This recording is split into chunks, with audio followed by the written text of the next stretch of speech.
Hello again, folks. Paz49 here, and let's talk about Ireland, shall we? Because the Emerald Isle is about to go off like a dodgy batch of homebrew stout. And no, I'm not talking about a leprechaun uprising or a sudden shortage of potatoes. I'm talking about a country that's had enough and it's ready to blow.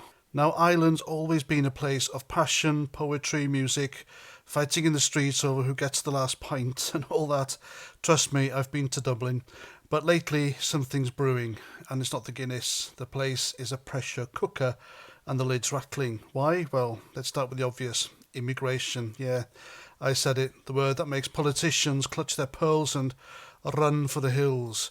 Ireland's been taken in numbers that make your granny's rosary beads snap. And look, I'm not saying migration's inherently bad. People have been moving around forever, but when you cram a small country with more newcomers than a U2 concert in Dublin, and you don't ask the locals if they're grand with it, guess what? They're not grand, they're fuming. The government's been playing this game of, sure, it'll be fine, while towns are bursting at the seams. Housing, forget it. You've got families living in sheds while hotels are packed with people who just strolled in. Schools, overflowing, of course. Hospitals, you'd get faster service from a drunk barber, and the Irish, God love 'em, are known for their hospitality, but even they've got a breaking point. You can only say, welcome to Ireland so many times before it sounds like you're choking on it. And then there's the culture clash. Ireland's got this proud ancient identity, Gaelic, Catholic, a bit of crack and a lot of history, but now you've got folks showing up with ways of life that don't exactly blend like Baileys and coffee. And when you raise a peep about it, what do you get? The usual racist bigot. Have you no heart? Well, excuse me, but when people are scared to walk certain streets at night, they're not bigots, they're just paying attention. Now, the powers that be in Ireland and their merry band of globalist minions, they're all in on this. Diversity is our strength, they say, while Dublin looks like it's auditioning for a dystopian film. Crime's up, tensions are high, and the Gardaí are stretched thinner than a cheap pint. And don't get me started on the censorship. Say the wrong thing online, and you'll have the thought police knocking faster than you can say Erin go bragh.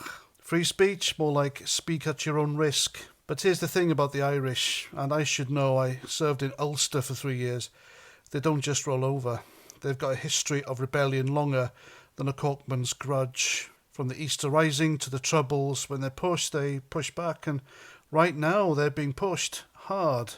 You've got protests popping up like mushrooms after rain, people are shouting enough, and not just the usual lads down the pub, mothers, grannies, even the hipsters with their man buns are out there waving signs. Can you believe it? That's when you know it's serious. The media, of course, it's doing its best to paint this as a bunch of knuckle-dragging Egypts causing trouble. But that's bollocks. These are ordinary people who just want their country to feel like home again. And when you ignore them, call them names and tell them to shut up, you're not calming things down. You're pouring petrol on the fire. Ireland's not a big place. It doesn't take much for the whole thing to go boom. So what's next? Well, unless the government pulls its head out of its shamrock-shaped arse, you're looking at a proper explosion. Not bombs and bullets, mind you, though. With Ireland's history, you never rule it out, but a social eruption. Protests turning into riots, communities splitting like a bad marriage, maybe even a new party rising up to give the establishment a kick in the bollocks. Sinn Féin sniffing around, but they're just as deep in a globalist soup as the rest. No, this could be something new, something raw, something very, very Irish. And you know what? I don't blame them. If you push people too far, they'll push back. Always have, always will. Ireland's on the edge, and it's not going to take much to tip it over. So, to the lads in charge, here's a tip. Listen to your people before they start lobbing Molotov cocktails with a side of Colcannon. And to the rest of you, keep your eyes on Ireland. This could be messy. And there we go. I'm Paz49. Thanks for watching, and until the next time, thanks to everyone who subscribed to my channel recently. And for those who haven't, what the hell are you waiting for?